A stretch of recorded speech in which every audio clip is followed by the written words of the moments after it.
Smile foundation বিডির স্বাবলম্বী project, স্বামীহারা নারীদের পাশে মানবতার হাত।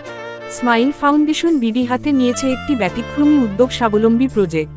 এই প্রকল্পের মূল লক্ষ্য হল স্বামীহারা একাধিক সন্তানের জননীদের আত্মনির্ভর করে তোলা, যাতে তারা নিজের ও সন্তানের ভবিষ্যৎ গড়ে তুলতে পারেন সম্মানের সঙ্গে। এই উদ্যোগের অংশ হিসেবে প্রজেক্ট নং 9 ও 10-এ 2 জন উপকারভোগী নারীকে সেলাই মেশিন উপহার দেওয়া হচ্ছে।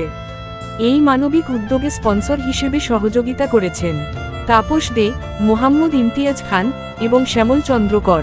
তাদের এই অবদান শুধু একটি মেশিন নয়, এক পরিবারের নতুন স্বপ্ন, নতুন পথ চলার সূচনা।